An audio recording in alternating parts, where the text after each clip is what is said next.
mwaramutse bakundwa nshuti na bene data mukoraniye hano aha muri Santiago muri Chile. Kuri jewe ni ihigwe ridasanzwe kubana namwe muri uno mwanya kugira ngo sangire namwe umwanya wo kuyaga ku mugambi w'Imana uhwanye n'iki gihe c'iherezo. Arico gituma nshaka gusoma muri Petero wa mbere igice ca kabiri umurongo wa 4 ukabandanya ahatubwira uku gukurikira: nuko mumwegere ari we buye rifise ubugingo ryagawe n'abantu, ariko ku Mana ryaratoranijwe riri n'igiciro. Mwubakwe nk'amabuye afise ubugingo kugira ngo mube inzu yo mu buryo bw'impwemu, mugire ibango ry'ubuherezi ryera, ngo mutange ibimazi mu buryo bw'impwemu bishimwa n'Imana kubwa Yesu Kristo. Kuko mu vyanditswe harimwo aya majambo ngo raba ndashira Siyoni ibuye rigumye imfuruka ryatoranijwe riri n'igiciro, kandi uryizera ntazomara amazwa. Nuko mwebwe abizera ni mwebwe mwagerewe ico giciro, ariko kuba nka kwizera ngo ibuye abubatsi bagaye niryo ryahindutse irigumye imfuruka, n'ibuye ritsitaza n'urutare rugwisha, kuko batsitara ku ijambo ry'Imana bataryumvira, kandi nico bashiriweho. Ariko mweho muri ubwoko bwatoranijwe, mukoranije kuba abami n'abaherezi, muri hanga ryera, abantu bashiriweho kuba inyego yiharije, kugira ngo mukwize ishimwe ry'abahamagaye, ikabakura mu mwiza ikabashitsa umuco wayo utangaje. Kera nta bantu mwarimwo, ariko noneho muri abantu b'Imana. Kera ntimwari bwagirirwe imbabazi, ariko noneho mwarazigiriwe. Abo nkunda ndabinginga ko muri nyambukira n'ingenzi mwirinde ivyipfuzo vy'umubiri bigwanya ubugingo, mugire ingeso nziza mu mahanga, kugira ngo no kuvyo babavuga nabi nk'inkozi z'ibibi, ibikorwa vyanyu vyiza babona bize bitume bahimbaza Imana ku munsi ibagendeye. Ese Imana ihozagira ubugingo bwacu kandi ikatwemerera gutahura ijambo ryayo. Murashobora gufata ivyicaro vyanyu. Icigwa cacu mwuno mwanya ni abami n'abaherezi b'Imana mu misi ya nyuma.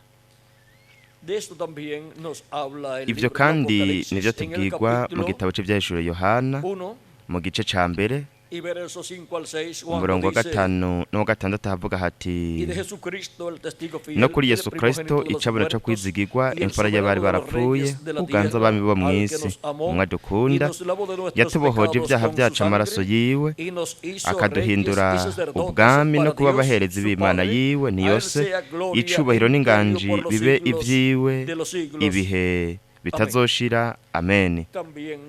Ndetse kandi turabwirwa no mu Vyahishuriwe igice ca 5 murongo w'9 n'uw'10, baririmba indirimbo nsha bati: birakubereye kwabira igitabo no kumena ibikimatanije, kuko wishwe ugacungurira Imana bo mu miryango yose no mu ndimi zose no mu moko yose no mu mahanga yose, ubacunguje amaraso yawe, ukabahindura ubwami bw'Imana yacu no kuba abaherezi bayo, kandi bazoba abami mw'isi.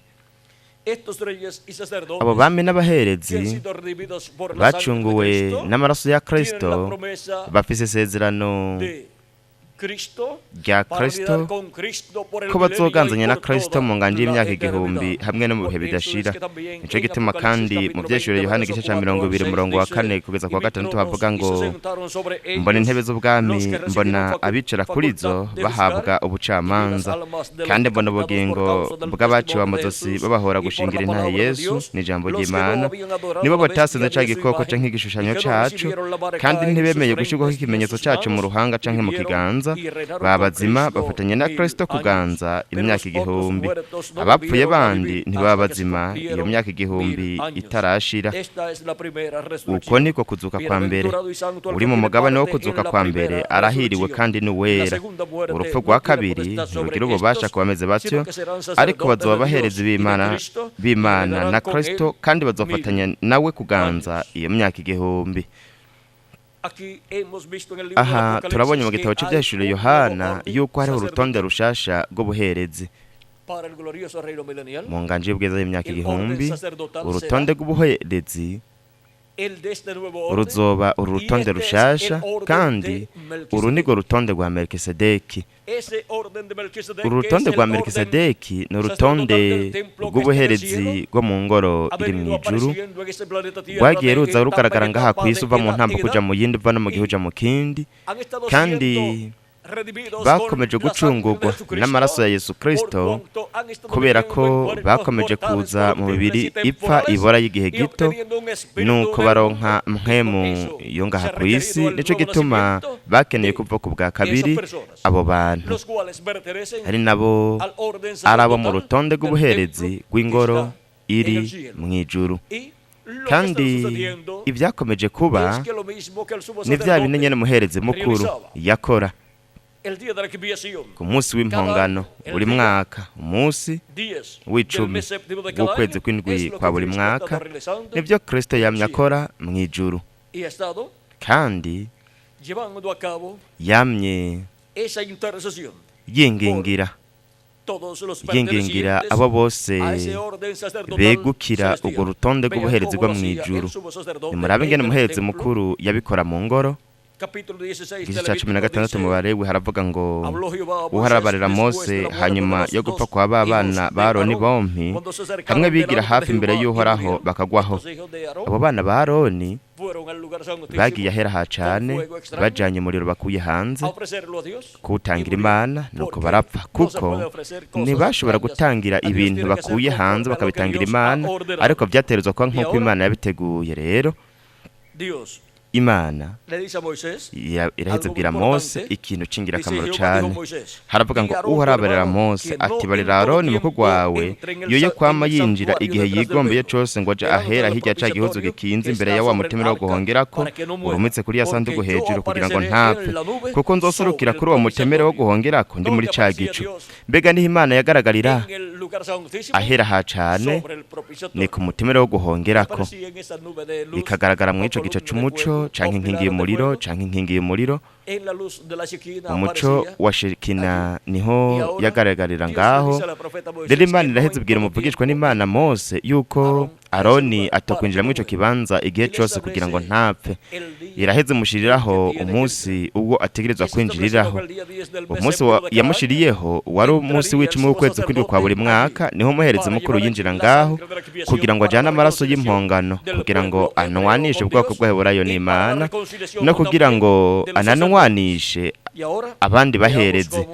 Rero turabe ingene aha havuga Aroni ukuba ariko azogenza mu kwinjira ahera, aze yabira imasa y'umukangara y'ikimazi cyo gutangirwa ivyaha n'imfizi y'intama y'ikimazi cyo konswa, yambara yakanzu yejejwe yera derere, na ryabo turagiwe yera derere, aryambika ubwambure bwiwe, akinyeze wa mukanda wera derere, yambare na ca gitambara cera derere mu mutwe. Iyo niyo myambaro yejejwe, nuko abanze yiyuhagire aheze ayambare, maze yakikoraniro ry'Abisirayeli amasugura abiri y'impene kuba ikimazi cyo gutangirwa ivyaha, n'imfizi y'intama kuba ikimazi cyo konswa.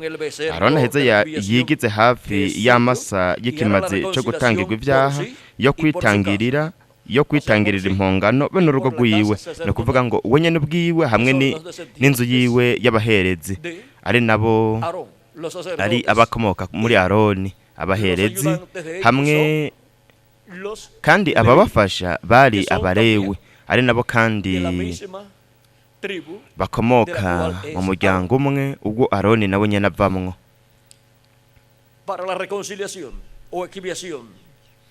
Kugira ngo yitangirire, kugira ngo habe ukunwana kw'abaherezi n'Imana, byari bikenewe yuko Aroni afata ikimaze c'impongano kugira ngo yitangirire iyo mpongano hamwe n'abandi baherezi, maze azane za mpene zompi azihagarika imbere yanje ku muryango w'ihema ry'ibonaniro.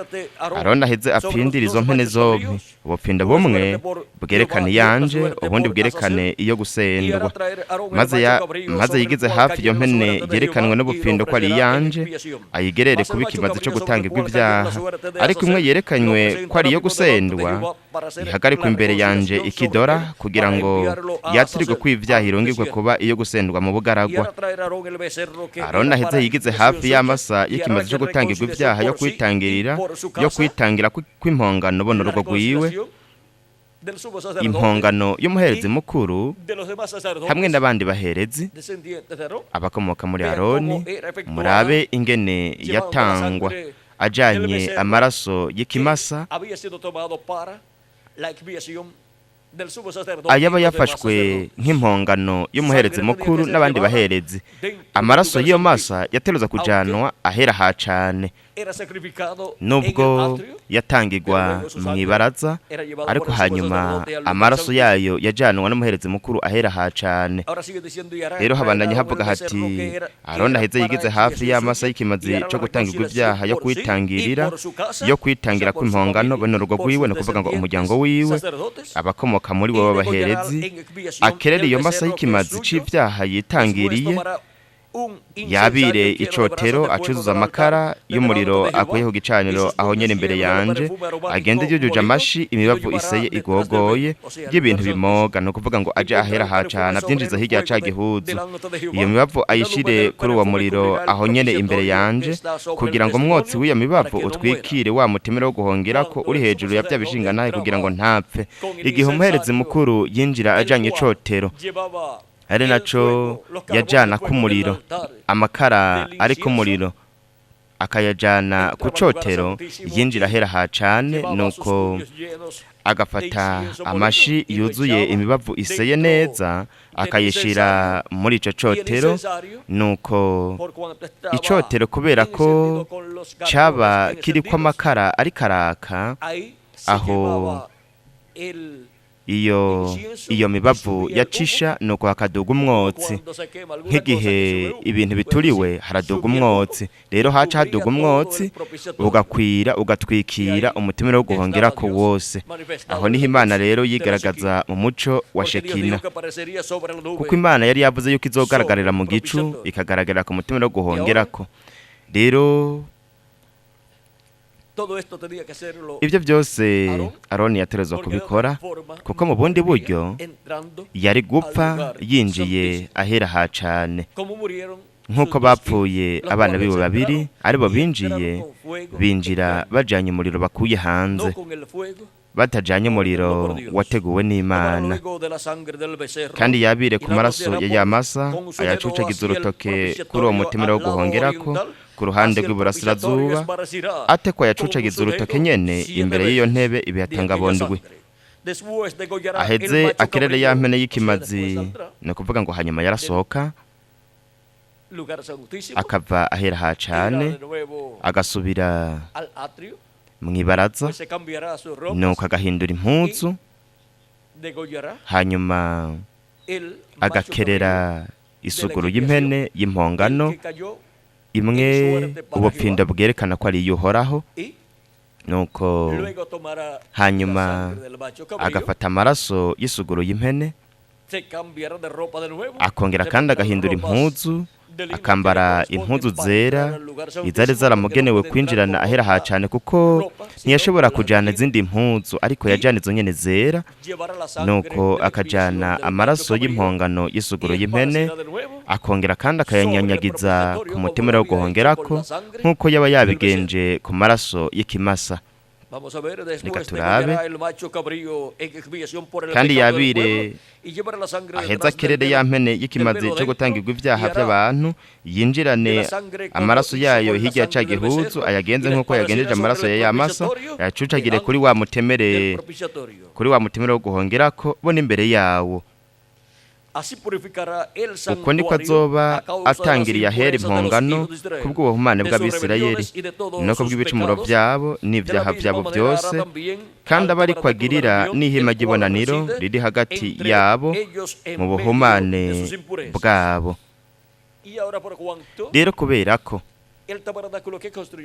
ihema ryubatswe na Mose hamwe n'ibintu byose byari imbere muri ryo hamwe n'iryo Salomo yubatse, kubera ko zose zishushanya iri mu ijuru, mu yandi majambo zishushanya ishengero rya Yesu Kristo, ari ingoro yo mu buryo bw'impwemu ya Yesu Kristo.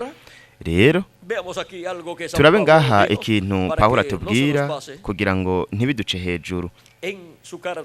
Mu gwete yandikiye Abaheburayo, intumwa mutagatifu Pawulo iratubwira mu gice c'icenda umurongo wa 16 kugeza kwa 44 haravuga ngo kuko icete c'iragi kiri hakwiye rwose yuko urupfu rw'uwaraze ruseruka. Icete c'iragi kibeshwaho n'urupfu rwonyene, kuko kitagira ikimazi uwaraze akiriho. Nico gituma isezerano rya mbere ritasezeranywe ata maraso. Nakuvuga yuko isezerano rya mbere ryasezeranwe n'amaraso. Mose amaze kubwira abantu bose amabwirizwa yose nk'uko byagezwe, yabira amaraso y'amashuri n'ay'impene n'amazi n'ubwoya bw'intama buzigishijwe agahama, yabira na ezobu, yacocagira igitabo cy'ibyagezwe bo n'abantu bose, arababwira ataya niyo maraso y'isezerano Imana yabagereye. Kandi ihema n'imbamvu zose z'iby'ubuherezi nabyo nuko abicocagira amaraso, nk'uko ibyagezwe biri, ibintu ni nka byose byozwa n'amaraso, kandi hatavuye amaraso ntihaba guharirwa ibyaha. Ibintu byose biterezwa gucungurwa bikeneye amaraso, kandi hakenewe rero amaraso y'igikoko gicungura.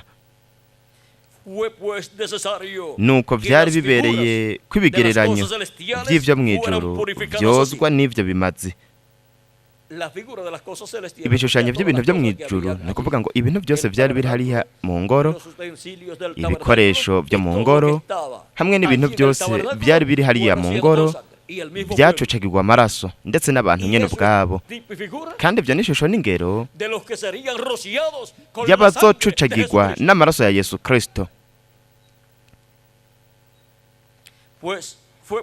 Nuko byari bibereye kw'ibigereranyo by'ibyo mu ijuru byozwa n'ibyo bimazi, ariko ibyo mu ijuru ubwabyo bikozwa n'ibimazi biruta ibyo. Ikimazi ciza cyane kiruta ibyo ni ikimazi ca Yesu Kristo umucunguzi wacu. Rero ingoro y'umwami Yesu Kristo ariryo shengero ryiwe ni ricucagirwa rikozwa n'amaraso ya Yesu Kristo, umwagazi w'intama w'Imana, hamwe n'isuguru y'impene y'impongano kubwo ukunwana kwacu n'Imana.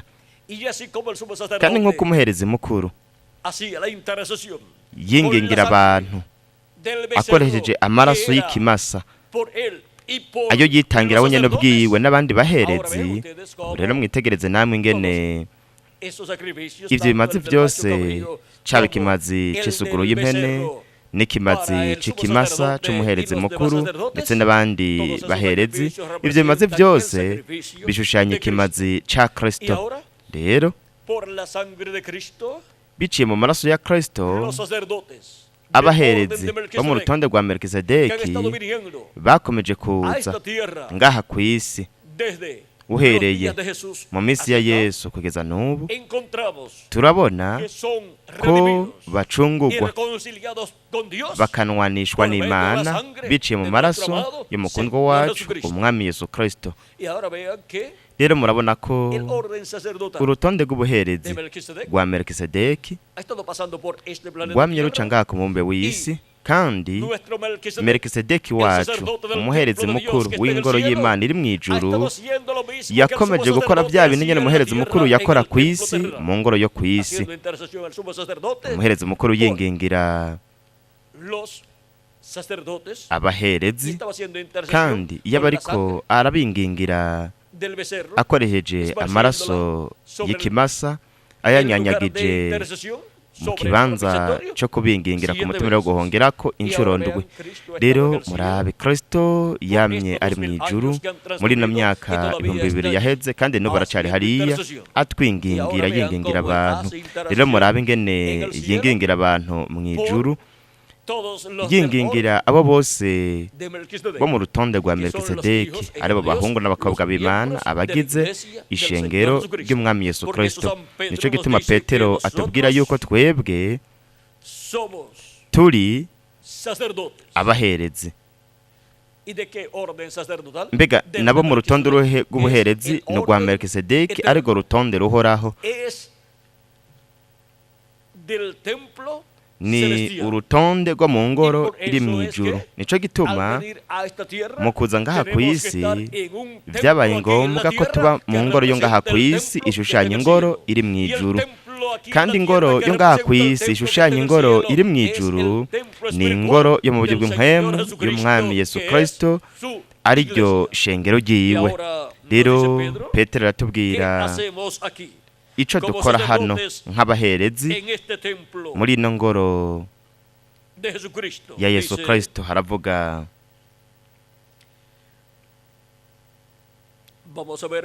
reka turabe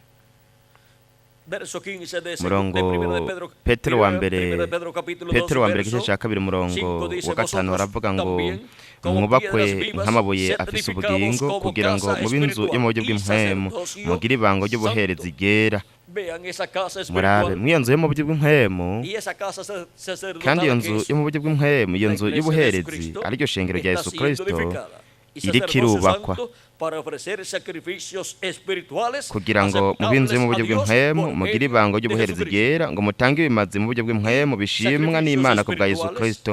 Kandi ibimazi biba mu buryo bw'impwemu tubitangira Imana mu gihe dufise ibikorane, nuko tukaririmbira Imana, tugashemagiza Imana, tuba turi muri ico gikorwa cy'ibimazi byo mu buryo bw'impwemu hehe mu nzu y'Imana, nk'uko byaterezwa gukorerwa mu ngoro y'Imana hagati mu bwoko bw'Abaheburayo.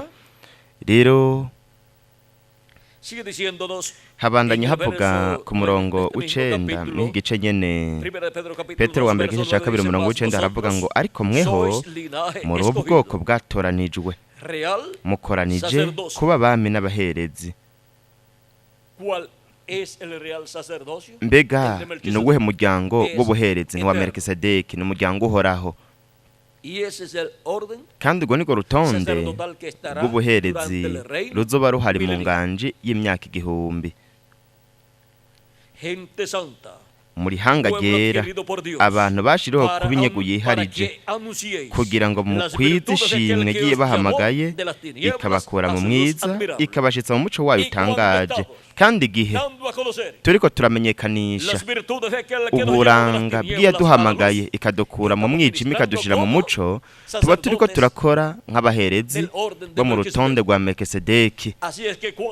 Nuko rero igihe abagize ishengero rya Yesu Kristo bariko barakora mu gihugu ca Kristo, bajana ubutumwa mu bice byose, bagakora muri ico gikorwa, haba mu kuvuga ubutumwa ndetse no mu gusohora ubutumwa bakabushira mu bitabo, ndetse kandi no mu mavideo hamwe no mu makaseti bakajana n'ubwo butumwa.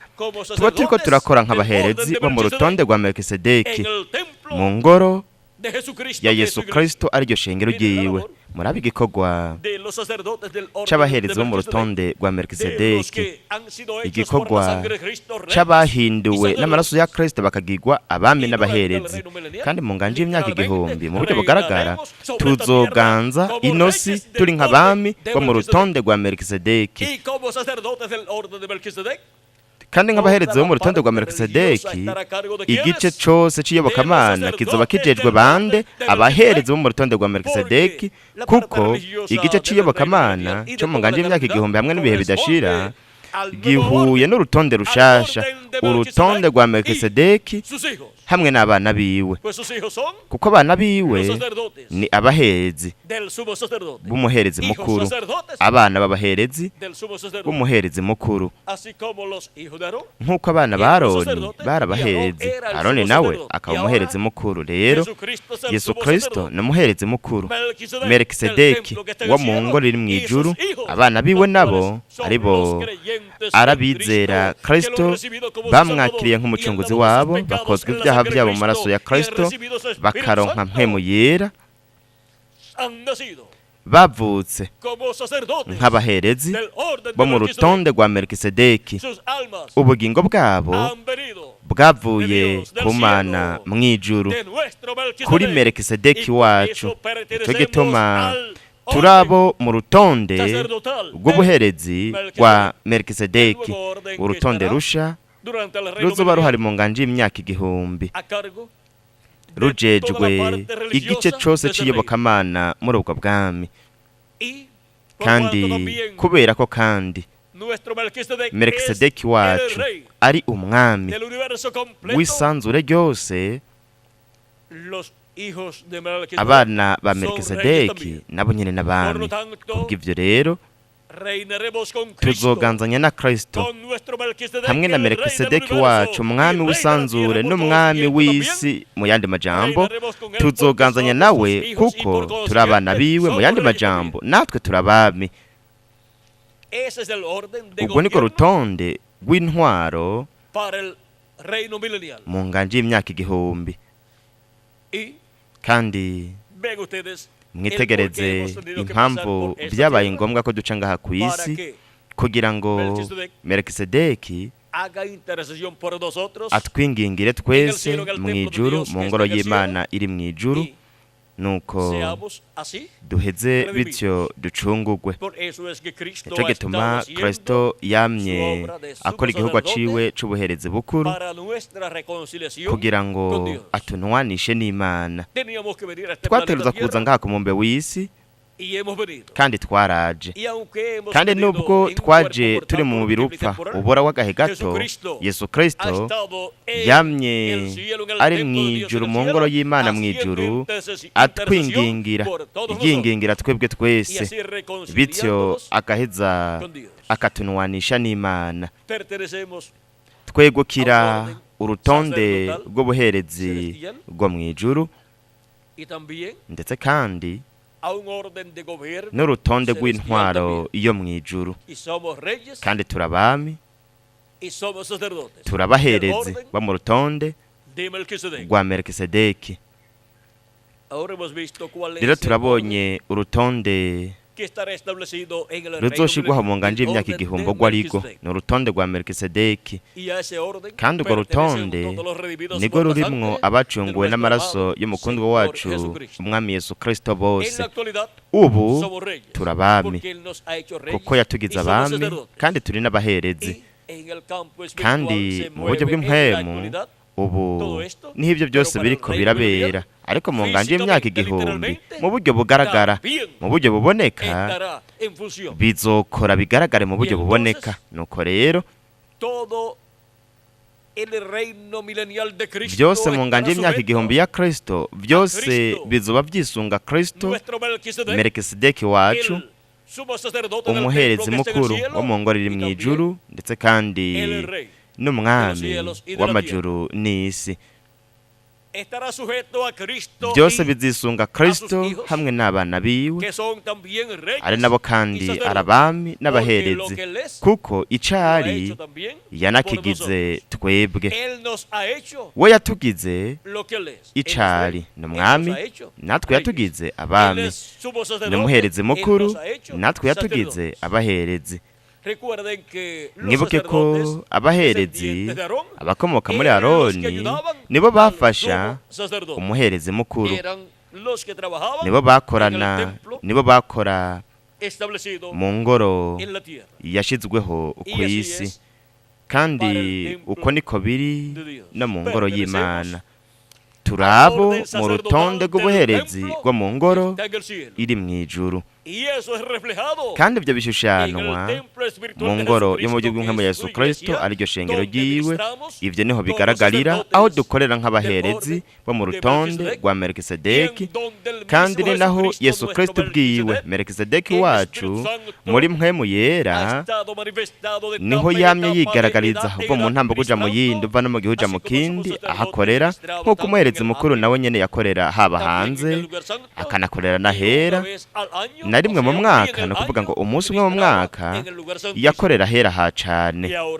Rero Kristo mw'ishengero ryiwe ariyo ngoro yiwe nyaburyo bw'impwemu, murabe ingene uva mu ntambo kuja mu yindi yamye akora biciye mu kwigaragaza kwiwe, yigaragariza mu ntumwa, kandi hamwe nawe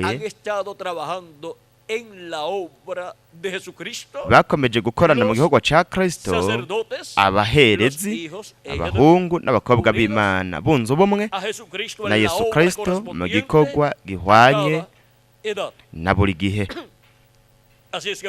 Nuko rero dushobora kubona ko nk'uko Imana yahaye abafasha beza umuherezi mukuru Aroni, aribo bari abana biwe, umuherezi mukuru wo mu ngoro iri mu ijuru mukundwa wacu Umwami Yesu Kristo, nawe Imana yamuhaye abafasha beza, aribo arabacunguwe bose n'amaraso ya Yesu Kristo, aribo bagizwe abaherezi b'Imana hamwe n'abami, kandi yamuhaye abafasha beza mu nganji y'ubwiza y'imyaka 1000. Yamuhaye abami abacunguwe n'amaraso ya Yesu Kristo, kugira ngo muri ubwo bwami bwiza, ubwo bwami buzoganza ubwoko bw'Abaheburayo hamwe n'umubumbe w'isi wose, amahanga yose. Rero dushobora kubona iri banga ry'abo bami n'aba baherezi b'Imana mu misi ya nyuma. Murabe ingene mu misi ya nyuma ari nayo yatanguye uhereye igihe Yesu Kristo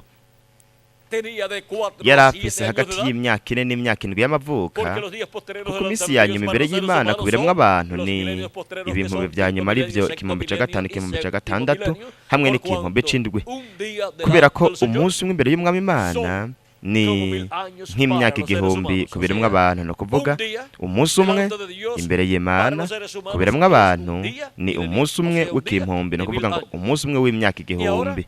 Rero imisi ya nyuma imbere y'Imana ni ibihumbi vya nyuma, ibihumbi 3 vya nyuma, arivyo 5,500, 6,000 hamwe n'ikihumbi c'indwi. Nico gituma Mutagatifu Pawulo na Petero bavuga ko Imana yavuze biciye muri Yesu Kristo mu misi ya nyuma, kandi hamaze guhera imyaka 2000, ariko gusa haheze imisi 2 imbere y'Imana. Mu misi 3 ya nyuma ni imisi 2 gusa yaheze, kandi dusigaranye umunsi wa nyuma arico kihumbi c'indwi, kandi mu gihe twokongera kwiranga misi imyaka cacerewe twamaze gushika mu kihumbi c'indwi, kandi n'ubu baracabandanya bakora. Abaherezi bo mu rutonde rwa Melikisedeki bakorera mu nzu ya Yesu Kristo, mu ishengero rya Yesu Kristo, bamenyesha, babwira ibiremwa abantu amakuru meza, inkuru nziza y'Imana, bamenyekanisha ubu buranga bwose bw'Imana bwamye bwigaragaza haba mu kuza kwa mbere kwa Kristo, ndetse no muri izi ntambuko zose canke mu bihe by'ishengero rya Yesu Kristo, cyane cyane ivyo agaragaza muri iki gihe c'iherezo. Urutonde rushasha rw'ubuherezi, ariko rutonde rw'ubuherezi rwo mw'ijuru rwa Melikisedeki, abajejwe ibintu byose byo mu buryo bw'impwemu kugira ngo babikore, ari nabyo biriko birakogwa muri urutonde rw'ubuherezi rwo mw'ijuru. Ni abagize ishengero rya Yesu Kristo nibo babijejwe.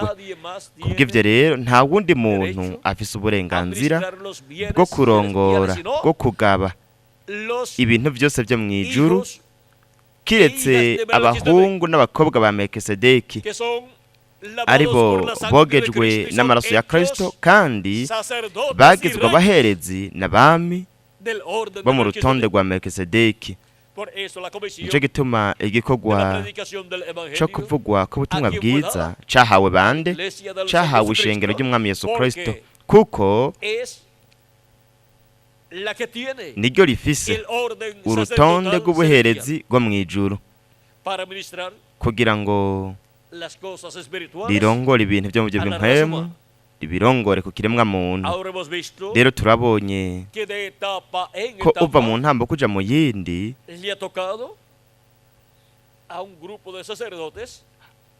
hashizweho umugwi w'abaherezi kugira ngo bakorane na Kristo umuherezi mukuru mu gihugu c'Imana, nk'uko mu bwoko bw'Abaheburayo abaherezi baba bafise igihe cabo kugira ngo bakorere mu ngoro.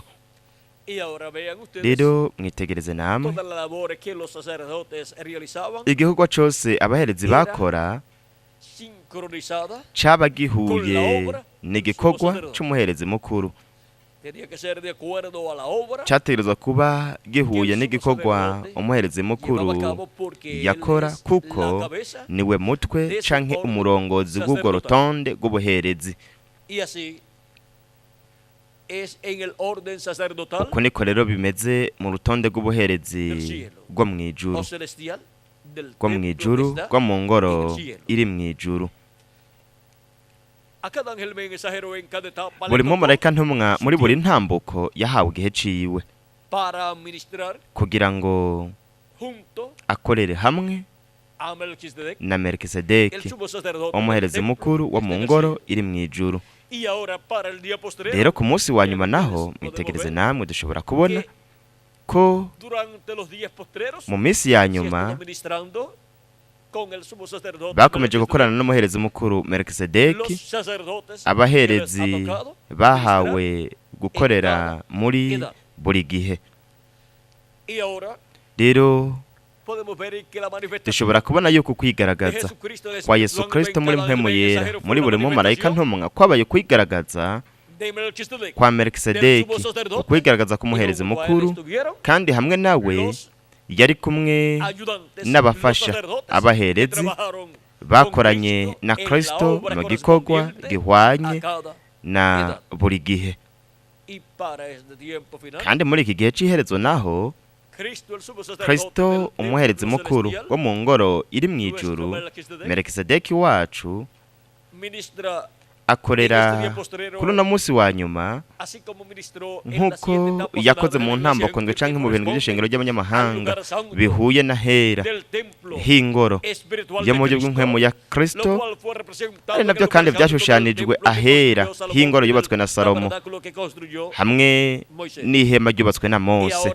Rero muri iki gihe c'iherezo Kristo akorera umuherezi mukuru, akorera mu ngoro yiwe yo mu buryo bw'impwemu, muri mpwemu yera, biciye mu kwigaragaza kwiwe guhuye n'umunsi wa nyuma, biciye muri marayika we ntumwa mu nyubako yahera hacane h'ingoro yiwe, hamwe no mu kurongora ibintu byo mu buryo bw'impwemu bihwanye n'uno munsi wa nyuma mu ngoro yo mu buryo bw'impwemu ya Kristo ahera hacane,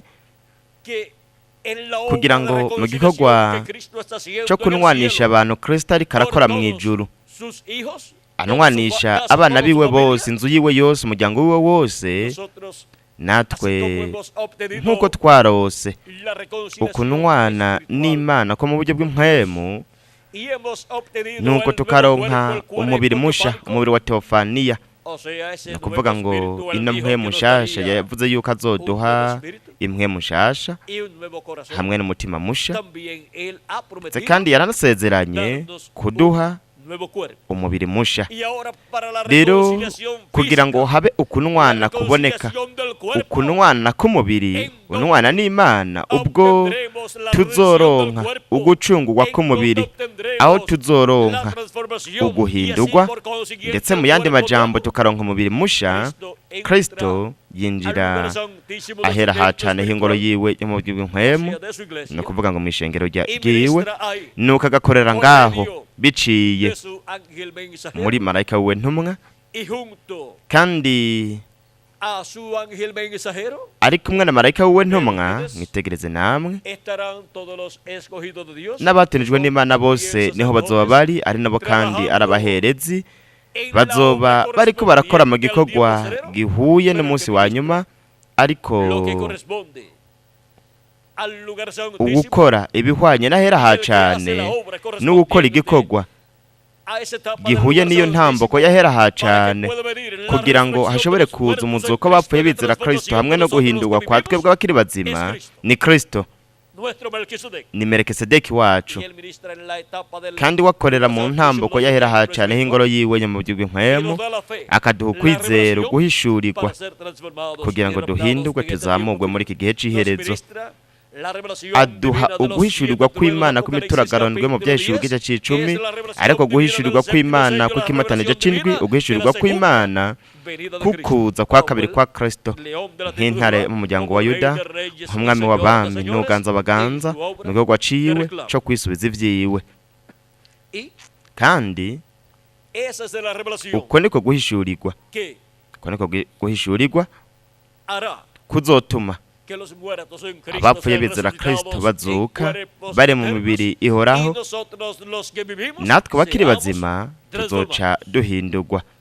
Ahora Cristo, Rero Kristo, vean ustedes, mwitegereze namwe, se encuentra en el cielo, ari en mu el ijuru lugar santísimo ahera ha del cane templo que está en el cielo. h'ingoro iri mu Allí ijuru, está aho su cuerpo niho umubiri glorificado, wiwe uhawe el ubwiza cual fue uri, resucitado. ari wo Pero el wazutse. Espíritu Santo Ariko Jesucristo muri estaba mpwemu en yera su Yesu iglesia, Kristo yamye ari mu ishengero ministrando por ryiwe, medio de sus akora ángeles biciye mensajeros mu bamarayika biwe en el ntumwa, lugar santo, y en ahera el tiempo final muri iki gihe ministra c'iherezo en el naho lugar akorera santísimo ahera ha por medio cane de biciye carne mu humana. mubiri w'umuntu, Y con la labor que kandi él mu estará gikorwa haciendo en azoba el ariko arakora santísimo de su akorera templo ahera ha espiritual, cane h'ingoro yiwe yo mu buryo bw'inkwemu, todo su trabajo, toda su hazokwira labor, hazokuzura igikorwa y ciwe estará cose, en pie kandi el templo espiritual de iyi Cristo, ngoro que yo es mu su buryo bw'inkwemu iglesia, ya Kristo izoba ihagaze, ariryo shengero ryiwe, los sacerdotes ari naryo kandi del orden ari de abaherezi Melquisedec, bo mu hijos rutonde rwa Melikisedeki, de nuestro Melquisedec, abana ba hijos Melikisedeki wacu, de abana Jesucristo, ba Yesu Kristo por medio biciye del conocimiento. mu kuvuka bwa kabiri. Y ahora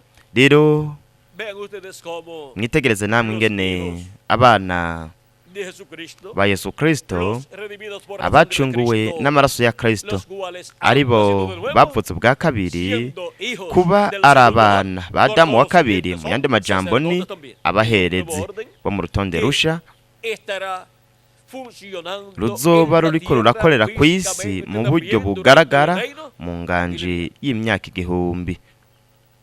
desde Uhereye kuri Kristo kugeza ubu, urwo rutonde rwamye rukora mu buryo bw'inkwemu, desde el día de uhereye ku munsi wa Pentecostés hacia acá, Pentekoti kugeza ubu, espiritualmente mu buryo bw'inkwemu ministrando las cosas espirituales hakora ibintu de Cristo, byo mu buryo bw'inkwemu de Dios, bya Kristo pero by'Imana, para el reino ariko milenial, mu nganji y'imyaka vean igihumbi, ustedes, mwitegereze namwe, todo lo del gobierno ibintu de byose byo mu Cristo ntwaro en ya el Kristo campo religioso mu buryo mu gice cy'iyobokamana ivyegukira urutonde de Melquisedec, rwa Melikisedeki, al cual pertenecen todos ari narwo los rurimwo creyentes en Cristo, abizera lavados con Kristo la sangre bose de Cristo, bogejwe n'amaraso ya y Kristo, llenos del Espíritu de nuko Cristo, bakuzuzwa los mpemu wa cuales han Kristo, obtenido aribo nuevo barose nacimiento, ukuvuka bwa y kabiri, han nacido como reyes kandi y bavutse sacerdotes nk'abami en el n'abaherezi, reino de Dios, bavukira mu bwami como bw'Imana hijos nk'abana de Melquisedec, ba el Melikisedeki, sacerdote rey, umuherezi n'umwami wo mu ijuru,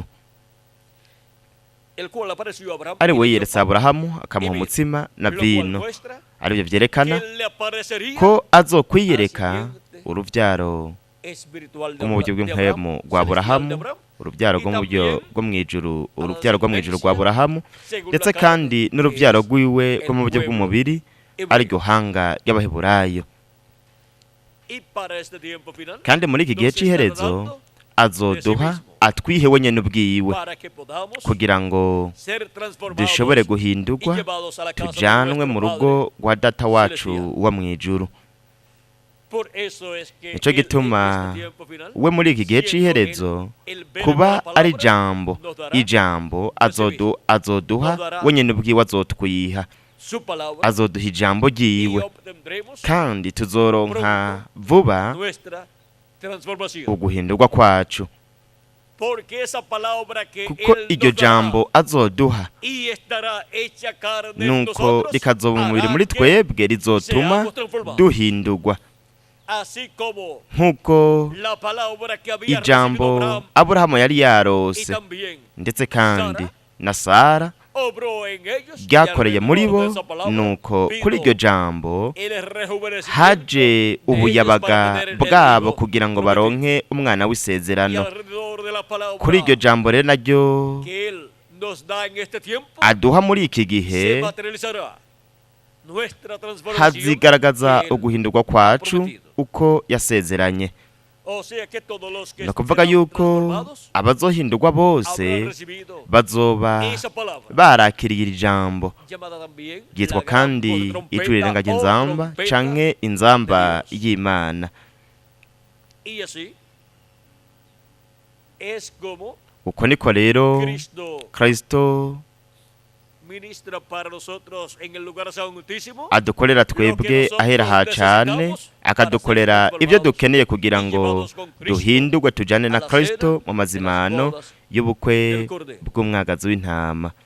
y esto es así Kandi ibyo biruko porque él nos kuko ha lavado de nuestros pecados yatwogeje con su sangre ibyaha byacu preciosa akatwogesha y nos amaraso ha yiwe hecho y'igiciro para nuestro Dios kandi yaduhinduriye Imana yacu abami n'abaherezi abami y reinamos kandi espiritualmente, tuganza mu buryo pero bw'impwemu en el reino milenial ariko mu nganje y'imyaka igihumbi reinaremos tuzoganza literalmente mu buryo como bugaragara reyes. nk'abami y como sacerdotes ndetse turi nk'abaherezi ministraremos todo lo que tenga que ver tuzokora ibintu byose bifitaniye Y en isano aquel día, n'iyobokamana Jehová kandi kuri uwo será munsi uno, uhoraho y uno azoba solo. umwe n'izina ryiwe ribe rimwe ya por cuanto estará a kubera cargo ko de los sacerdotes abaherezi abakomoka muri Melikisedeki aribo bacunguwe n'amaraso ya Kristo aribo bazoba bijejwe hazoba gusa uburyo bumwe de creer en Dios. bwo kwizera Imana O sea que no habrá ni ukuvuga yuko hatazoba un montón de religiones, uruhererekane rw'amadini cada una con buri rimwe sus ryose diferentes rifise formas de uburyo bwaryo interpretar la Biblia, risobanura Bibiliya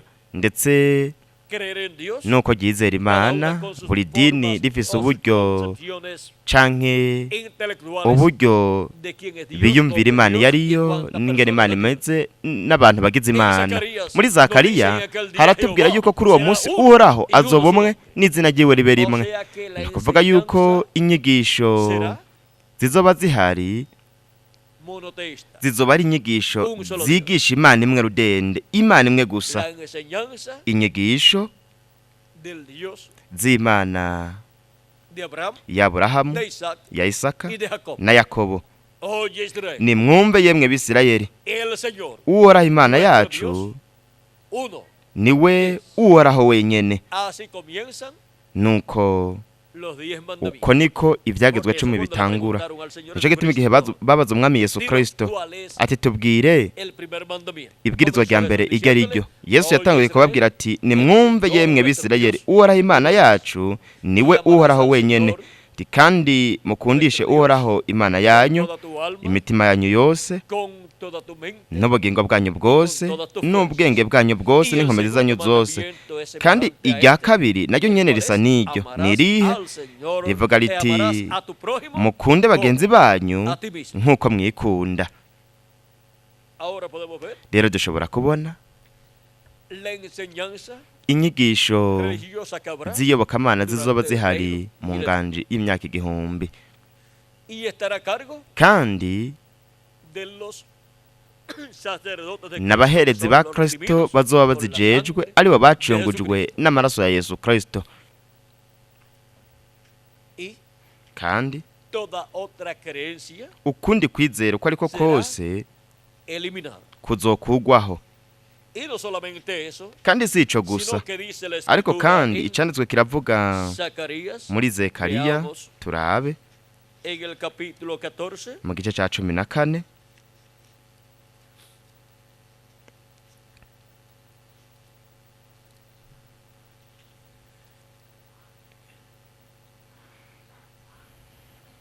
verso umurongo w'umunani ukabandanya aravuga ngo kandi kuri uwo munsi amazi y'ubugingo azova i Yerusalemu, amazi amwe azotembera mu kiyaga cy'iburasirazuba, ayandi mu kiyaga cy'iburengerazuba, bizoba bityo mu ci no mu mvura. Kandi uhoraho azoba umwami aganze isi yose. Kuri uwo munsi uhoraho azomenyekana ko ari umwe gusa, n'izina ryiwe ko ari rimwe gusa. Azoba umwami aganze isi yose, kuko azoba aganje nk'umwami w'abami, hamwe n'uganza abaganza. Hariho kandi isezerano rya Kristo mu byahishuriwe Yohana igice cya 3 umurongo wa 21, ahavuga hati unesha nzomuha kwicarana nanje ku ntebe yanje y'ubwami, nk'uko nanje nanesheje nkicarana na data ku ntebe yiwe. Nk'uko Kristo yicaranye na data ku ntebe yiwe yo mu ijuru, mu ngoro iri mu ijuru, rero yarasezeraniye unesha kumwicarika nawe ku ntebe yiwe y'ubwami. None intebe y'ubwami ya Yesu Kristo ni iyihe? Kuko intebe ya data yo mu ijuru niyo iri mu ijuru. Intebe ya Yesu Kristo nayo ni intebe y'ubwami ya Dawidi, ari nayo izoganza muri iyo nganje y'imyaka 1000. Ibyo nibyo umumarayika mukuru Gaburiyeli yabwiye inkumi Mariya igihe yamubwira mu gice cya mbere umurongo wa 30 kabandanya havuga hati umumarayika aramubwira ati ntaco utinya Mariya, kuko ugiriwe ubuntu n'Imana. Umve uzosama inda ubyare umuhungu, kandi azomwite Yesu. Azoba mukuru, azokwitwa umwana w'isumba byose, kandi umwami Imana azomuha intebe y'ubwami ya sekuruza Dawidi, ahangame mu nzu ya Yakobo ibihe bidashira. Ubwami bwiwe ntibuzogira iherezo. Aha dufise intebe y'ubwami ya Yesu Kristo. Ni intebe y'ubwami ya Dawidi, ariyo umumarayika mukuru Gaburiyeli avuga hano yuko Imana izomuha. Kandi niyo ntebe y'ubwami iyo Kristo yari karavuga igihe yavuga ati unesha nzomuha kwicarana nanje ku ntebe yanje y'ubwami, nk'uko nanje nanesheje nkicarana na data ku ntebe yiwe y'ubwami. Rero murabe ingene bya bindi ngene Imana yagirira Yesu, nibyo Yesu akora akagirira unesha mu bwami bwiwe. Mu bwami bwa Yesu Kristo, ubwo bwami bw'imyaka 1000, Yesu Kristo agirira unesha bya bindi ngene data yagirira Yesu mu kumwicarika ku ntebe yiwe y'ubwami. Ndetse kandi Yesu Kristo azomuha ububasha bwo kuganza amahanga, kandi azoyaragiza inkoni y'icuma, havuga ngo nk'uko nabihawe na data. Nk'uko Yesu yahawe ububasha bwo kuganza amahanga yose indimi n'amoko, kandi yavuze ngo nahawe ububasha bwose mu ijuru no mu isi. Kristo rero azoha ububasha unesha, azomuha ububasha bwo kuganza amahanga, kandi azoyaragiza inkoni y'icuma, kandi azoyamenagura nk'uko menagura inzabya z'ibumba, nk'uko nabihawe na data. Ibyahishuriwe Yohana igice cya 2 umurongo wa 26 kugeza ku 28. Reka tuce tugira ko tuhasoma kugira ngo tuhavuge nk'uko byavuzwe na Yesu.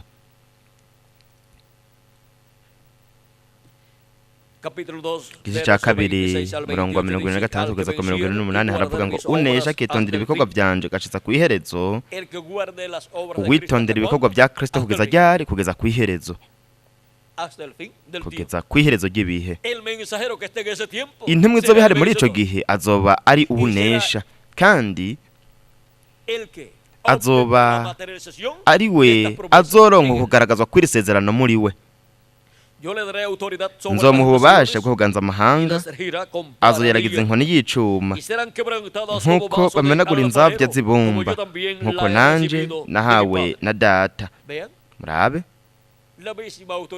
bwa butware nyene bwa bubasha yahabwa na data, ubu nawe abuha uwunesha, kuko biciye mu unesha, biciye mu mushumba we w'ukuri kandi w'ubwenge, azoba hari ku munsi wa nyuma ariko akorera mu nzu y'Imana, uwo Kristo azokwigaragarizamwo muri mpwemu yera, kandi Kristo akazomwigaragarizamwo muri mpwemu yera nka Melikisedeki nk'umuherezi mukuru, akorera ku munsi wa nyuma mu gihe cy'ibiruko by'imfuruka, arico gihe cahera ha cane h'ingoro yo mu mpwemu ya Kristo.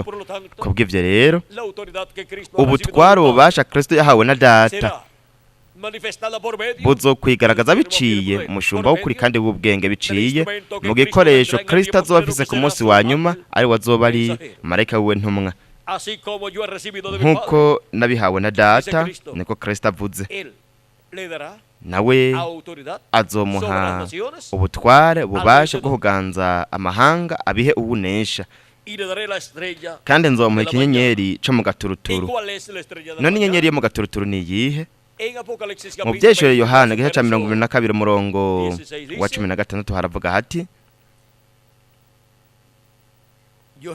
jewe Yesu ntumye umumarayika wanje gushingira intahe mwebwe ibyo kubw'amashengero.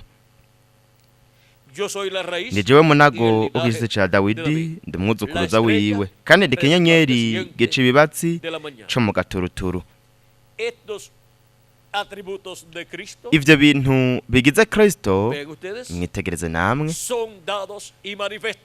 birahabwa bikigaragariza mu unesha. Yaravuze ngo unesha nzomuha inyenyeri ica ibibatsi yo mu gaturuturu. Kubw'ivyo rero inyenyeri ica ibibatsi yo mu gaturuturu ari nayo ari Kristo, azokwigaragaza nk'inyenyeri ica ibibatsi yo mu gaturuturu biciye mu unesha, kandi azokwigaragaza nk'umunago wo ku giti ca Dawidi biciye mu unesha. Nico gituma Kristo, Melikisedeki wacu, akorera muri marayika wiwe ntumwa ku munsi wa nyuma mu gihe cy'ibiruko by'imfuruka, no kuvuga ngo ahera hacane h'ingoro y'ubungi bw'inkwemu, kandi akagaragaza ivyo bintu bigize Yesu Kristo biciye muri marayika wiwe ntumwa ku munsi wa nyuma. Kandi abaterejwe n'Imana ishengero rya Yesu Kristo bazobona inyenyeri icibatsi yo mu gaturuturu iriko iragaragara ku munsi wa nyuma mu gihe cy'ibiruko by'imfuruka biciye muri marayika wiwe ntumwa, kandi bazonabona umunago wo ku giti ca Dawidi wigaragaza biciye muri marayika wiwe ntumwa, kuko bazoba bariko barabona Kristo muri mpwemu yera yigaragariza muri marayika wiwe ntumwa, agaragaza ivyo bintu bigize umwami Yesu Kristo. Kandi bazomubona ishengero ry'umwami Yesu Kristo, ndetse kandi bazomubona n'ihanga ry'abaheburayo. Ariko marayika wa Yesu Kristo ntabwo ari umwami Yesu Kristo, we gusa ni igikoresho ca Yesu Kristo. Kubw'uko kwigaragaza kwa Yesu Kristo kwasezeranijwe kuri uno munsi wa nyuma mu ngoro yo mu buryo bw'inkwemu ya Kristo, ariryo shengero ryiwe mu gice c'ahera hacane hino ngoro yo mu buryo bw'inkwemu. Rero mwibuke ko umuherezi mukuru yakorera mw'ibaraza, agakorera ahera, ndetse kandi agakorera n'ahera hacane. Kandi hanyuma igihe yaba ariko arasohoka avuye ahera hacane, yaca ahera, nuko ngaho naho nyene akahakorera. Igihe yaba ariko arasohoka avuye ahera hacane, aho ahera yahashira amaraso y'impongano, akayashira ku mahembe y'igicaniro co konswa, ndetse n'ibindi n'ibindi. Kandi yakoresha kuri ayo maraso y'impongano mu gihe yabavuye ahera hacane, akayakoresha ahera, hanyuma akabandanya asohoka. Ni ukuvuga yuko amaraso yaba yasigaye yarakoreshwa, kandi ayo maraso ico akora niki? No gucungura. Nuko rero dushobora kubona ko algo grande Cristo ikintu hará gikomeye cyane Kristo azogikora en este tiempo final. muri iki gihe Luego cy'iherezo que haya acabado nyuma su y'uko obra azoba yarangije en igikorwa el lugar ciwe ahera ha cyane. Por eso es que Nico luego gituma tienen hanyuma oportunidad. bafise Luego ihigwe que Cristo obre nyuma y'uko con Kristo sus akorana escogidos, n'abatanijwe tiene oportunidad biwe del pueblo hebreo y tiene ihanga oportunidad ry'abaheburayo rirafise ihigwe ndetse kandi barafise n'ihigwe abasigaye mu las nkumi 10 vírgenes, inkumi 10. pues esas corresponden nuko rero abo al bautismo bahuye del n'ahera ha Espíritu. cyane ku munsi wa nyuma Pero ariko las otras vírgenes que izindi no tenían nkumi aceite en zitari sus zifise amavuta que mu matara representan yazo al resto del arizo cristianismo zishushanya o el cristianismo abasigaye mu bakristo que no tendrán canke el abakristo Espíritu Santo, badafise mpwemu pero yera que estarán dispuestos ariko a bazoba dar su biteguye vida por gutanga Cristo ubuzima bwabo y bakabuha estarán Kristo dispuestos kandi bazoba a biteguye morir gupfa en esa apretura muri uko y luego gupfyondwa hanyuma no mu gatotezo kazoza en este tiempo final muri iki gihe cy'iherezo donde el ubwo anticristo, la antikristo bestia, igikoko perseguirá azototeza al resto abasigaye de los que creen en Cristo, mu pero bizeye que no Kristo tenían ariko el Espíritu Santo, batarose aunque mpwemu pensaban yera nubwo que lo biyumvira tenían, yuko pero no bari lo bafise tenían. mpwemu yera ariko ntihawe bari Después, bafise al final, se dan hanyuma cuenta ku iherezo que no lo tenían. bazotahura ko batari bafise Viene mpwemu buscando yera aceite, baze kurondera amavuta viene buscando el Espíritu Santo baze para kurondera los vírgenes mpwemu yera burgueses, ku nkumi z'ubwenge ariko inkumi z'ubwenge y ziravuga compren ellos yuko bo para que no les falte bokwigurira a él yabo y a kugira ngo las ntabakamane vírgenes insensatas ngo también. bayabure bose Porque n'inkumi z'ibijuju el nazo nyene tiempo ziyabure para recibir el Espíritu kuko Santo igihe cyo kuronka era mpwemu antes yera cari Cristo imbere y'uko Kristo terminara arangiza su labor de igikorwa ciwe intercesión cyo en gutwengengira mw'ijuru. Ahora podemos ver Rero dushobora kubona que ko habrá hazoba bendición umugisha para el pueblo hebreo kw'ihanga ry'abaheburayo cuando Cristo igihe Kristo haya completado el azoba número de sus yasozereye escogidos igitigiri en el c'abatanije cuerpo biwe místico mu en su mubiri iglesia, w'ibanga w'ishengero y ryiwe habrá una manifestación kandi hazoba plena de Dios kwigaragaza kuzuye kw'Imana en tanto en el lugar santísimo haba como en ahera el ha lugar cane santo, ndetse y en el n'ahera atrio también. ndetse no mw'ibaraza naho Porque habrá personas kuko hazoba abantu que, abantu no pertenezcan nubwo batazoba bari ahera haca n'ihingoro yo mu gihugu ya Kristo kuko ico kibanza kirimo gusa abami n'abaherezi bo ku munsi wa nyuma ariko hazoba ibihumbi canke amamiliyoni y'abantu bazoba bari mw'ibaraza mu gice cyo hanze nuko rero ntibabaye abo mu ntamboko ndwi ntibabaye abo mu w'intamboko ndwi kubw'ivyo rero hazoba ikibanza mw'ibaraza ku basigaye mu biremwa abantu ico nico kibanza Imana yagura yongera kandi aho niho hazokwinjira inkumi z'ibijuju nico gituma mu gitabo cy'ivyahishuro Yohana igice c'indwi umurongo reka turabe umurongo w'umunani kugeza kwa 17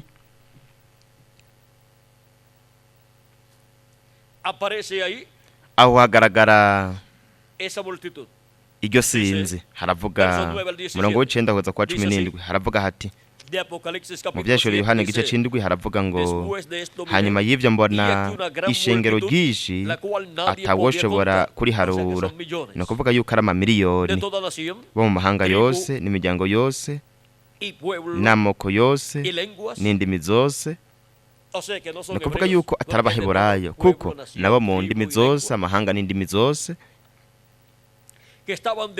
bahagaze imbere y'iyo ntebe n'imbere y'umwagazi w'intama bambaye imvune zera bari n'amashami y'ibigazi mu minwe basemera n'ijwi rirenga bati agakiza n'ak'Imana yacu ibyagiye kuri irya ntebe n'ak'umwagazi w'intama abamarayika bose bari bahagaze bakikije ino ntebe bakikije n'aba bakuru na bya binyabugingo bikubita hasi bubamye imbere y'intebe basenga Imana bati amen umugisha no guhimbazwa n'ubwenge n'ishimwe n'icubahiro n'ububasha n'ubushobozi n'ivy'Imana yacu ibihe bitazoshira amen. Nuko umwe muri ba bakuru arambaza ati aba bambaye imvune zera quiénes son ni y de bande dónde han venido. kandi bavuye hehe. Yo le dije, Ndamwishyura Señor, nti mugenzi tú lo sabes. ni wowe wobimenya. Y él me dijo, Arambwira ati estos son los que aba han salido nabavuye muri wa mubabaro mwinshi y han lavado kandi sus ropas bamesuye y las han imvune zabo emblanquecido bazezesha amaraso ya wa mwagazi. Esas son las vírgenes insensatas Izi ni inkumi que z'ibijuju salen de la gran tribulación, bazova mu kabaro tienen que gakomeye morir baterezwa gupfa durante bagapfa mu kabaro gakomeye kuko batarose amavuta mu matara yabo, ni ukuvuga ngo ntibarose mpwemu yera, ntibari bavutse ubwa kabiri. Haravuga ngo nico gituma baba imbere y'intebe y'Imana bakayikorera mu rusengero rwayo ku murango no mw'ijoro, kandi vyagiye kuri irya ntebe izosanza ihema ryayo hejuru yabo. Mu kwagura rero iryo hema ryayo nuko baraheza rero bakaronka ikibanza mw'ibaraza ry'ingoro y'Imana. Ntibazoba bakigira inzara ukundi, kandi ntibazoba bakigira inyota ukundi, kandi izuba ntirizoba rabika canke indugumba yose, kuko uwa mwagazi ari hagati ahahanganye n'iyo ntebe azobaragira, kandi azobashora ku masoko y'amazi y'ubugingo, kandi Imana izobahanagura amosozi yose yo ku maso yabo. Uyu ni nawo nyene mugwi ugaragara mu vyahishuriye Yohana igice ca 15. Reka turabe ku murongo wa mbere ukabandanya. Haravuga ngo mbona ikindi kimenyetso mw'ijuru gihambaye gitangaza, abamarayika ndwi bafise ibyago ndwi nivyo vy'iherezo, kuko muri ivyo ariho uburake bw'Imana buraherezwa. Mbona kandi igisa n'ikiyaga c'ibirahure kivanze n'umuriro. Ikiyaga c'ibirahure kivanze n'umuriro. Mbega nihe hari ikiyaga c'umuringa mu ngoro yubatswe na Mose hamwe no mw'ihema ryubatswe na Salomo? Ni mu gice co hanze mw'ibaraza. Rero turabe ngaha, mbona igisa n'ikiyaga c'ibirahure kivanze n'umuriro. Mbona abatabarutse banejeje ca gikoko n'igishushanyo caco n'igitigiri c'izina ryaco bahagaze kuri ico kiyaga c'ibirahure bafise inanga z'Imana. Bari hehe? Bari mw'ibaraza mu gice co hanze. Ntabwo arabahera canke ahera ha cane.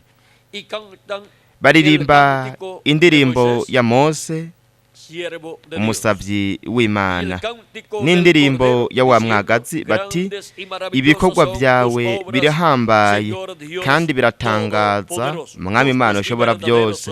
Inzira zawe nizo kugororoka n'ukuri, Mukama w'amahanga. Mbega bamuzi gute? Bamuzi nk'umwami w'abera, bamuzi nk'umwami w'abami n'uganza abaganza. Uko niko guhishurirwa, inkumi z'ibijuju zizoronka kandi bazopfa mu kabaro gakomeye, batanga ubuzima bwabo, ariko ntabwo bazokunamira igikoko ndetse n'ishusho y'igikoko, ariko bazoguma bagororokeye Imana.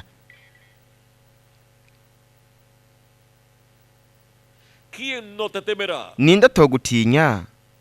Ninde atazogutinya ga Mwami, canke atazohimbaza izina ryawe? Kuko ari wowe wenyene wera. Amahanga yose azoza kwikubita imbere agusenge, kuko amateka yawe agororotse aseruwe. Ndetse aha dushobora kubona uko bizoba ku mugwi w'inkumi z'ibijuju. Abadafise amavuta mu matara yabo bazoterezwa guca mu kararo gakomeye, ariko izo nkumi z'ibijuju vyose birangiye ku iherezo ry'inganje y'imyaka 1000 bazozuka, nuko bacirwe urubanza binjire mu bugingo budashira. Rero dushobora kubona uno mugambi w'Imana wose n'ingene wagiye wiyunguruza uva mu ntambo kuja mu yindi, n'ingene uva mu ntambo kuja mu yindi bakomeje kwinjira mu mugambi w'ubucunguzi. Abahungu n'abakobwa b'Imana amazina yabo yanditswe mu ijuru mu gitabo c'ubugingo c'umwagazi w'intama, kandi bakomeje kozwa n'amaraso ya Kristo, bizeye Kristo nk'umucunguzi wabo, bozwa ibyaha byabo mu maraso ya Kristo, nuko baronka mpwemu yera. Ko niko rero bavutse ubwa kabiri, kandi bavutse nk'abami n'abaherezi mu bwami bw'Imana, kuko we yaduhinduriye Imana yacu abami n'abaherezi, atari abo mu rutonde rw'abarewi canke mu rutonde rwa Aroni, ariko mu rutonde rwa Melikisedeki, mu rutonde rw'umuherezi mukuru wo mu ngoro iri mu ijuru. Kandi mu nganda y'imyaka 1000 ibintu byose bizoba biriko birabera ngaha ku mumbe w'isi, byaba ibyo mu gice c'intwaro ndetse no muri politike, hamwe no mu gice c'iyobokamana, ni Melikisedeki azoba bijejwe hamwe n'abana biwe. Niwe muherezi mukuru wo mu ngoro iri mu ijuru, abana biwe nabo nyene n'abaherezi hamwe na Kristo, kandi nibo bakorana na Kristo mu bintu byose bijanye n'iyobokamana, nabo kandi bakorana na Kristo mu bintu byose vy'intwaro, mu gice cyose ca politike c'ubwo bwami bw'ubwiza bw'imyaka 1000 ubwo Kristo azogira ngaha ku mumbe w'isi. Kandi ubwo bwami buzoganza ubwoko bw'Eheburayo ndetse n'amahanga yose, byose bizoba byisunga ubwo bwami, byose bizoba biri muri ubwo bwami. Kandi Yerusalemu hazova amabwirizwa yose byagezwe kugira ngo bishigwe mu mahanga yose, mu bihugu byose, kuko i Yerusalemu hazova ibyagezwe ku mahanga yose, haba mu bya politike ndetse no mu by'iyobokamana. Ni byagezwe by'ubwami bwa Yesu Kristo. Kubw'ivyo rero, nk'uko biciye mu bukozi bwa Mose Imana yahaye ibyagezwe ubwoko bw'Eheburayo, ubukozi bwa Mose n'ubwa Eliya buzoba buri ku isi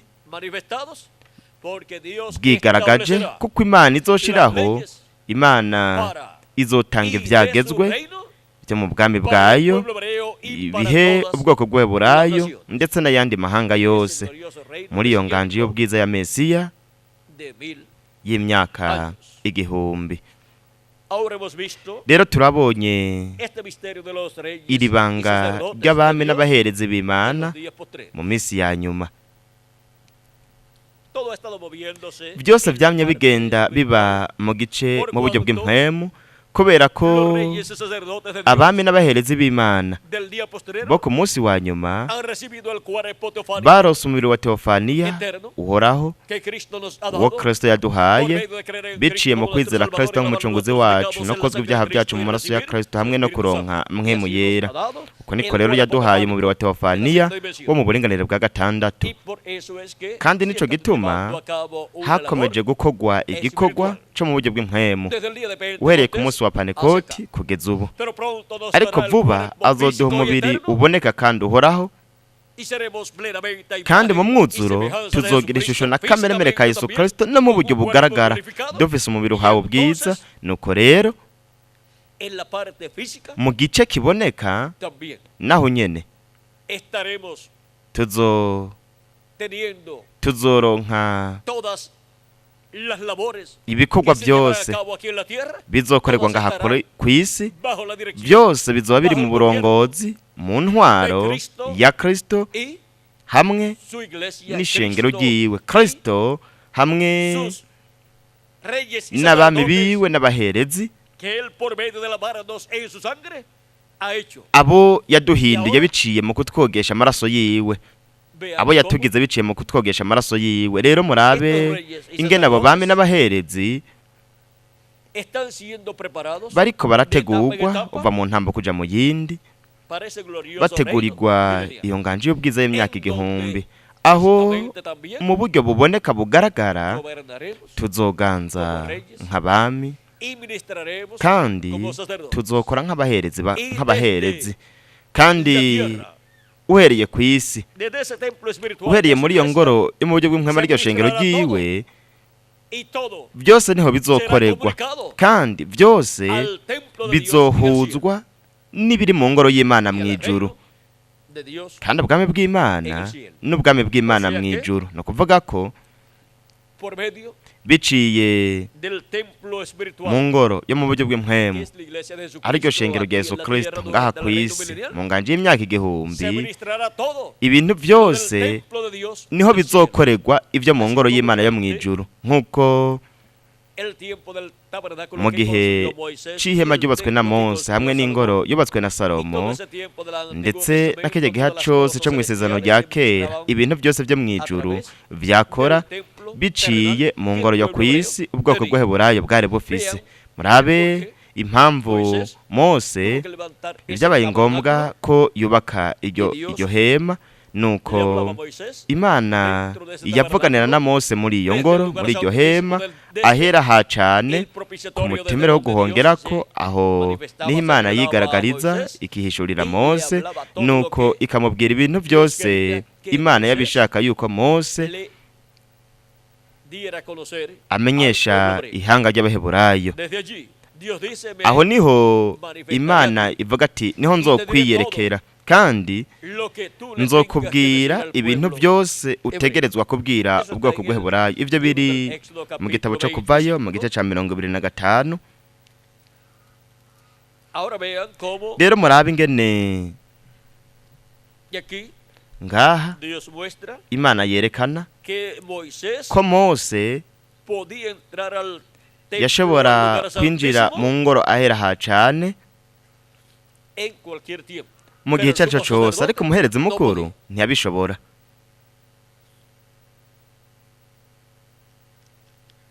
Dice capítulo Haravuga 25, mu gice ca 25 umurongo wa 21 n'uwa 22 hati uheze urumye uwo mutemere wo guhongerako y en el arca kuri ya pondrás sandugu el testimonio uyishizemwo bya que bishinga yo ntahe te daré. nzoguha. Y de allí me declararé a ti. Aho Yo niho hablaré contigo nzohora sobre el mbonanira nawe, propiciatorio de entre los dos querubines que nkubarira están sobre ibyo el ngushikirije arca del byose testimonio, by'ibyagezwe ngeze todo lo que yo te Abisirayeli, mandare ndi para los hejuru y'uwo hijos mutemere wo guhongerako hagati ya ba bakerubi bo ku isanduku y'ibishinga ntahe. Rero dushobora kubona que ese es el lugar más ko importante icyo ari cyo kibanza c'ingirakamaro cane muri iyo del ngoro, propiciatorio que umutemere wo está sobre el guhongerako arca del uri ku isanduku ry'isezerano. O sea que el arca Ni del ukuvuga yuko pacto isanduku con el ry'isezerano propiciatorio hamwe n'umutemere wo guhongerako tiene también los dos querubines de oro. wariko kandi n'abakerubi babiri b'izahabu. Hagati y'abakerubi babiri b'izahabu aho niho hari De Dios. ukugaragara kw'Imana. Nosotros hemos llegado al tiempo Twebwe twarashitse mu más gihe grandioso, gikomeye cyane kandi Todo cy'ubwiza kurusha ibindi bihe byose, el tiempo del lugar igihe santísimo c'ahera del ha templo cane espiritual h'ingoro de yo mu Cristo. bw'inkwemo ya Kristo, Y kandi los dos querubines de oro abakerubi babiri b'izahabu aho sobre el lugar santísimo ahera ha cane corresponden al bahuye ministerio de n'ubukozi Moisés bwa y Mose Elías. na Y Eliya, dentro de esos dos ministerios kandi hagati prometidos para el muri día ubwo postrero, bukozi bwasezereje ku será munsi que wa la nyuma gloria de Dios, niho la gloria de ubwiza Jesucristo bw'Imana será icubahiro ca manifestada Yesu Kristo en toda su kizigaragariza mu mwuzuro wose.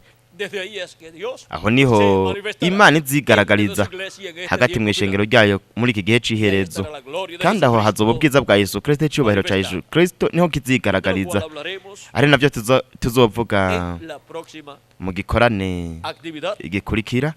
ya que la próxima actividad Ubona ko igikorane gikurikira como tema gifise icigwa, vamos a ver el reka tema turabe de la próxima icigwa c'igikorane gikurikira actividad es ni la venida del Señor ukuza ku mwami con las nubes. azananye n'ibicu.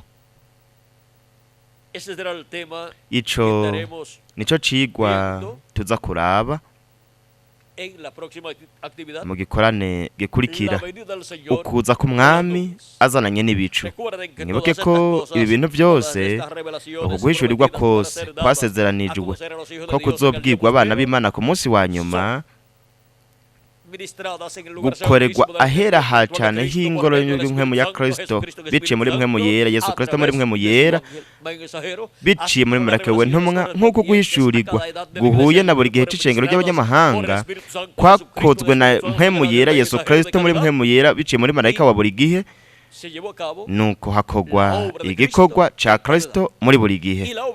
Kandi igikorwa ca Kristo mu gihe cahera hacane h'ingoro yiwe yo mu gihugu nk'Impwemu, arico gihe c'ibureko bizifuruka, mwitegereze namwe, kizokogwa na Yesu Kristo muri Mpwemu yera biciye muri marayika we ntumwa, ariko aratumenyesha ibi bintu byose bitegerezwa kubaho vuba mu ntambuko yahera hacane h'ingoro yo mu gihugu nk'Impwemu ya Yesu Kristo, aho twahamagariwe nuko tugashigwa kuri uno munsi wa nyuma. Turabonye ikigwa cyacu mw'uno mwanya, abami n'abaherezi b'Imana mu minsi ya nyuma. Twarababonye muri na myaka 2000 yaheze, kandi nibo bacunguwe n'amaraso ya Kristo, abagize ishengero ry'umwami Yesu Kristo. Ubu naho rero muri ino minsi turimwo, mu gihe twokongera ku kirangaminsi imyaka cacerewe, twamaze gushika mu gihumbi c'indwi, ari wo munsi wa nyuma imbere y'Imana. Ubu rero turaba abami n'abaherezi b'Imana ku munsi wa nyuma, kandi tubaravye igihe ndababonye mbona mwebwe mwese abacunguwe n'amaraso ya Kristo, kandi bagizwe abami n'abaherezi b'Imana, kandi babayeho ku munsi wa nyuma, kandi bariko bakora mu gihugu ca Kristo, bajana ijambo, bajana ubutumwa, bamenyekanisha inkuru nziza ya Kristo ihuye n'uno munsi wa nyuma, yiyongera ku nkuru nziza yo kuza kwa mbere kwa Kristo. Rero dushobora kubona abami n'abaherezi b'Imana atari mu minsi ibiri gusa ya nyuma yamaze guhera, ariko kuri uno munsi wa nyuma, muri iki gihumbi ca nyuma camaze gutangura, mu gihe twokongera ku kirangaminsi imyaka cacerewe. Ubwo hariho imigisha myinshi ku bami n'abaherezi ba Yesu Kristo, ku bacunguwe bose n'amaraso ya Yesu Kristo, kandi ibintu bikomeye cyane bizokogwa n'abaherezi ba Yesu Kristo, abaherezi bo mu rutonde rwa Melkisedeki, bagakorana na Kristo, umuherezi mukuru mu ngoro iri mu ijuru, kuko turi abakorana na Kristo. Niko Pawulo mutagatifu atubwira, turabakorana n'Imana, kandi namba turabakorana n'umuherezi mukuru Melkisedeki, nuko turi natwe nyene abaherezi. We yatugize, yatwogeje n'amaraso yiwe y'igiciro, atwoza ibyaha byacu byose, kandi yaduhinduriye Imana yacu abami n'abaherezi, kandi tuzoganzanya na Kristo mu myaka igihumbi ndetse no mu bihe bidashira, kandi tuzoba turi nk'abami ndetse nk'abaherezi mu bwami bwiwe. Kubw'ibyo rero ibintu byose bifitaniye isano na politike, ni Kristo azoba bijejwe nk'umwami hamwe n'abana biwe nk'abami, kandi ibintu byose bifitaniye isano n'iyobokamana navyo nyene ni Kristo azoba bijejwe nk'umuherezi mukuru, ari wari Melkisedeki, hamwe n'abaherezi bose ari bo abana b'umwami Melkisedeki, bagizwe abaherezi na Kristo mu kubacungura n'amaraso ya Kristo. Rero murabona yuko ibintu byose biba mu nganje y'imyaka igihumbi bizoba bifitaniye isano na Kristo hamwe natwe. Nta na kimwe kizoba kitarabwa giza na Yesu Kristo hamwe n'abacunguwe biwe, kuko turi abami n'abaherezi b'Imana mu minsi ya nyuma. Yesu imigisha Yesu Kristo mareka w'isezerano yoba kuri mwebwe mwese no kuri jewe nanje, kandi se vuba twese twohindurwa hamwe n'abapfuye bizera Kristo, bazozuka bari mu mibiri ihoraho, nuko tukajanwa mu mazimano y'ubukwe bw'umwagazi w'intama. Kandi se vuba ubwami bw'Imana n'ubwami buzoba buri ngaha ku isi bwoherezwa abera bisumba byose, nk'uko Imana ibitubwira biciye mu mvugishwa n'Imana Daniyeli mu gice c'indwi umurongo wa 18, ariko abera bisumba byose bazohabwa ubwo bwami, kandi ubwo bwami bazobwegukira buhararo bwabo gushitsa ibihe bidashira. Ese ibyo byose byo kwigaragaza vuba kuri umwe wese muri mwebwe no kuri jewe nanje, mu izina rihoraho ry'umwami Yesu Kristo, amen kandi amen. Turabonye umugisha udasanzwe Imana yaduhaye twebwe twese, kandi ntitwari tuzi yuko umugisha wari umugisha ukomeye cyane, ariko ubu egome turabimenye. Nuko rero ku mugoroba canke mu gikorane gikurikira twamaze kuronka icigwa twavuze, twavuze reka turabe, ni ukuza k'umwami azananye n'ibicu, kandi aho turaza gutahura uhereye ku mfuruka canke ku ntango yo kuza k'umwami mu bicu, turaza gutahura ivyo bintu vyose, ico gice cose, kugira ngo turabe ngaho imigisha ihari kuri umwe wese muri mwebwe no kuri jewe nanje. Rimwe na rimwe twiyumvira yuko inkuru kahise ka Kristo ari ako uhereye igihe yavukiye i Betelehemu Yudaya kugeza igihe yabambwa, ariko kahise ka Kristo imbere yaho na kahise ka Kristo inyuma yuko yabambwe, nuko agapfa akazuka, n'igihe yapfa akazuka akadoga mu ijuru, yari amaze kugira imyaka 2000 yakahise. Inyuma y'imyaka 33 n'inyuma y'imbere yaho ariho watagira iherezo.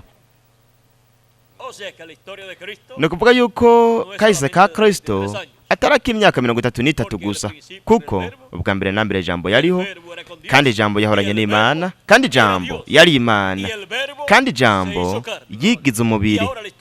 Rero kahise ka Kristo imbere yuko yambara umubiri, kahise ka jambo imbere yuko yambara umubiri, na kahise ka jambo igihe yambara umubiri, na kahise ka jambo nyuma amaze gupfa akazuka akaduga mu ijuru.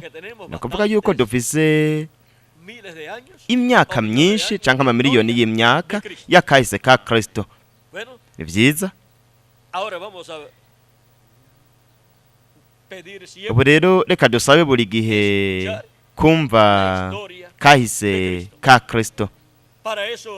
Nico gituma hariho umurongo wa mu gihe c'iherezo uvuga ati jewe Yesu. Uvuga gute? Jewe Yesu ntumye umumarayika wanje gushingira intahe mwebwe ivyo kubw'amashengero.